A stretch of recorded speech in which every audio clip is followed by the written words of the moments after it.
असं एकत्र करून स्वराज्य निर्माण केलं. मग सगळ्याला गावगाड्यात गोड बोलून सहकार्य करून चालायचं. जातीवाजी बोललाय कोणती नाराज आम्हाला भेटी बोला बोलू का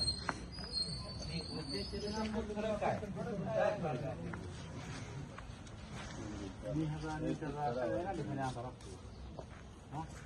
असतो मला आमचं म्हणणं काय करतो तिथं नाही करून आणि दुसरीकडे किंवा आम्ही नातेवाईक काय तिथे लिहून केलं असतं. पण लहान हात वापरायला तुम्हाला तर योग्य वाटते का गावाला? एक तर आमचा लहान समाज कोणाला बोलतच नाही. गावगाड्यात 2-2, 4-4 घर आहेत ही कोणाबरोबर संघर्ष करणार व्हायची. अकलूज मध्ये मग संघर्ष दाखवतो काय आहे तुम्हाला माहितच आहे.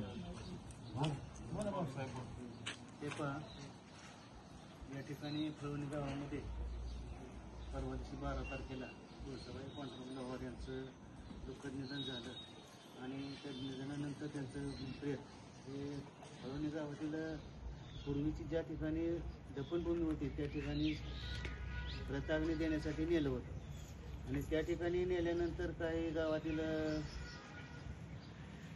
एक नाटाचाटा लोकांनी त्या ठिकाणी ते अडवण्याचा प्रयत्न केला आणि त्या प्रेताग्नी देण्याचा अडवणूक निर्माण केली आणि तो गैर प्रकार करून आमच्या समाजाचा अवमान केला आणि त्या प्रेताचा विटंबना केली. या निषेधार्थ आम्ही या ठिकाणी आज आपण बसलेलो आहोत. या ठिकाणी सर्वप्रथम मी प्रवणी गावातील सर्व ग्रामस्थांना पदाधिकाऱ्यांना सूचित करू इच्छितो की आमचे काही जे पदाधिकारी आलेत त्यांचं थोडंसं मनोगत आपण ऐकून घ्यावं. त्यांच्या भावना त्यांचे विचार आपण थोडेसे ऐकून घ्यावेत आणि त्या विचाराप्रमाणे आपण आपली वाटचाल इथून पुढची चालू करावी जेणेकरून आम्ही तुमचे दुश्मन नाही तुम्ही आमचे दुश्मन नाही. एकमेकांचे विचार ऐकूनच आपण काही मार्ग निघू शकतो नाहीतर अहिंसेशिवाय दुसरा मार्ग नसतो. त्यासाठी आमच्या या समाजाचे प्रतिनिधित्व करणारे अखिल लोहार गाडी लोहार समाज विकास संस्थेचे राज्याध्यक्ष दिलीप ओसव साहेब तसेच सोलापूर जिल्हा लोहार समाज संघटनेचे जिल्हाध्यक्ष दादासाहेब कळसाहेब पुण्याहून आलेले आमचे सागर थोरात शिवाजीराव कळसे साहेब आमचे मास्टर तालुक्याचे तालुकाध्यक्ष राजेश चव्हाण सांगोला तालुक्याचे अध्यक्ष सोलापूर जिल्ह्याचे माजी अध्यक्ष अर्जुन तिंगरे अप्पा यशवंतराव कळसाहेब त्यांचे विश्वकर्मा बहुउद्देशीय संस्था अकलूज या संघटनेचे राज्याध्यक्ष यशवंत कळसाहेब तसेच विविध राज्यातून विविध जिल्ह्यातून आलेले सर्व पदाधिकारी यांचं मी या ठिकाणी स्वागत करतो आणि सर्वांना विनंती करतो की आपण आपलं मनोगत व्यक्त करताना कुठल्याही वाईट शब्दाचा वापर करू नका. कारण आपली लढाई कायदेशीर मार्गाने आपण लढणारी माणसं आहोत.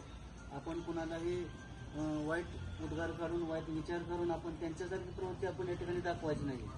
आपल्याला आपल्या चांगल्या विचारातून चांगलं दर्शन घडवायचं आणि या समाजाला आपला न्याय मिळवून द्यायचा आहे जेणेकरून या गावामध्ये जे काही या गावगुंडांनी किंवा त्या लोकांनी त्या माणसांनी हा प्रकार करण्याचा प्रयत्न केला त्यांना धडा शिकवण्याची ताकद आपल्यापाशी जरूर आहे आणि आपण त्यांना धडा शिकवू शकतो हेही आपण या गावाला दाखवायला आलोय. परंतु आपल्याला बाकीच्याला कोणाला काही न बोलता त्या व्यक्तीच्या विरोधात आपण आपले दंड थोपाटू आपण आपला शेंड थोपाटू आणि आपण त्याच्या विरोधात आपली लढाई चालू करूया.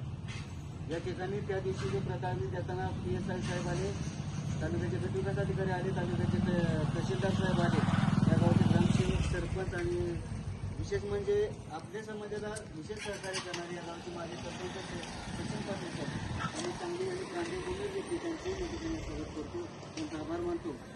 तर सुरुवातीला मी या ठिकाणी सांगतो की आपण जे या गावामध्ये काय प्रकार केला त्या व्यक्तीला माझे एक सांगणं आहे की जर नियमाप्रमाणे जर तुमची जागा त्या ठिकाणी येत होती तर यापूर्वी तुम्ही ग्रामपंचायतला अर्ज देऊन किंवा ग्रामपंचायतला पूर्वकल्पना देऊन त्यांना तसं सांगायला पाहिजे होतं की माझ्या ठिकाणी जागा आहे आणि तुम्ही या ठिकाणी प्रेताग्नी देऊ नका. त्यानंतर ग्रामपंचायतीचं असं एक कर्तव्य होतं की जर गावात कोणाची मयत झाली तर त्याला प्रेताग्नी कुठे द्यायचा त्याची सोय कुठे करायची हे ग्रामपंचायतच्या बॉडीचं आणि ग्रामपंचायतच्या अधिकाऱ्यांचं या ठिकाणी कर्तव्य होतं. त्या कर्तव्यात त्यांनी कसूर केली या ठिकाणी आपल्याला ते सर्वप्रथम दोषी दिसतात. आपण आपली कायदेशीर लढाई या सर्व मंडळी आपण करणार आहोत. कारण आपल्या समाजाची जी काही विटंबना झाली संपूर्ण महाराष्ट्रामध्ये आपल्याला लाजिरवाणी गोष्ट आहे आणि आपण यासाठी कधी गप्प बसणार माणसं आहोत. सौ सोनार की एक लोहार की दाखवून आम्ही त्या माणसाला कायदेशीर कारवाई करून त्याला शिक्षा होईल इथंपर्यंत आम्ही जाणारी माणसं आहोत. परंतु आपण जो काही निर्णय घ्यायचा या ठिकाणी जे काय आता ठरल ते सर्वांना मान्य असेल. आमची अजून एकदा सर्वांना विनंती आहे, तुमच्या गावातील ग्रामस्थांना, सरपंचांना, माजी पदाधिकाऱ्यांना, की जर तो व्यक्ती या ठिकाणी येत असेल, आमच्या समाजाची माफी मागत असेल आणि आम्हाला जाहीर लेखी लिहून देत असेल की माझ्याकडून ते कृत्य चुकीचं झालं, माझ्याकडून चुकून घडलं, इथून पुढे मी कुठल्याही समाजाच्या गावामध्ये अशा प्रकारची अडवणूक करणार नाही, तर आम्ही कदाचित थोडासा विचार करू आणि काहीतरी निर्णय घ्यायचा प्रयत्न करू. पण जर तो मगरूरशाही करत असेल, तो जर दंडेलशाही करत असेल आणि जर त्याची तीच भाषा असेल, तर आम्ही आमच्या पद्धतीनं कायदेशीर लढाई लढून त्याला अद्दल घडवल्याशिवाय आम्ही राहणार नाही, हे मात्र निश्चित आहे. कारण कुणीही आता प्रत्येक समाज हा जागृत झालेला समाज आहे. त्यामुळे कुणी असं समजायचं नाही की या समाजाचं काय त्या समाजाचं काय. डॉक्टर बाबासाहेब आंबेडकरांनी लिहिलेल्या संविधानाप्रमाणे प्रत्येकाला प्रत्येक अधिकार आहे आणि त्या अधिकाराचा वापर करून आम्ही या ठिकाणी तुम्हाला एक चेतावणी समजा किंवा आमची एक तुम्हाला विनंती समजा.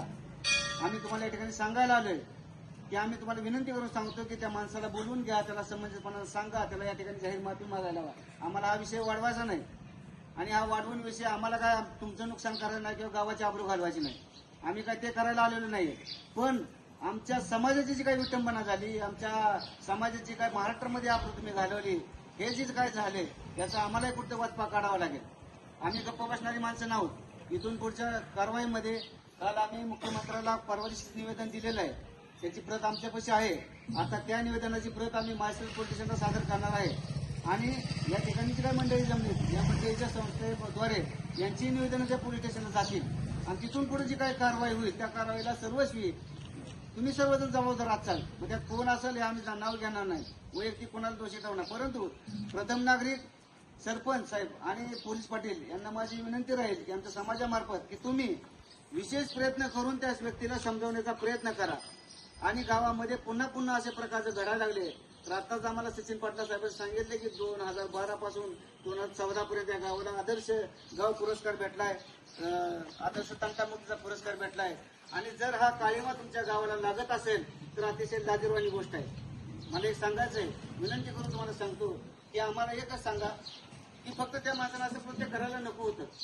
जर झाले तर चुकून त्यांनी आमच्यासमोर माफी मागावी, आम्ही हा विषय जागेवर संपवू असं मी सगळ्या पुढाऱ्यांची चर्चा करून आम्ही या ठिकाणी तुम्हाला सांगू. त्यांची जागा असेल, आमचं त्याबद्दल दुमत नाही, त्यांनी तसं सांगायला पाहिजे होतं, त्यांनी तशी ग्रामपंचायत कल्पना द्यायला पाहिजे आणि ग्रामपंचायतनी आमच्या प्रयत्नांसाठी किंवा आमच्या इतर समाजाच्या प्रयत्नांसाठी तयारी करायची किंवा तिथं पूर्व तयारी करायची ग्रामपंचायतचं काम होतं. म्हणून मी या ठिकाणी आलेल्या सर्वप्रथम आमच्या पदाधिकाऱ्यापैकी दादासाहेब कसे आहेत यांना विनंती करतो की आपण आपले 2 शब्द या ठिकाणी व्यक्त करावं.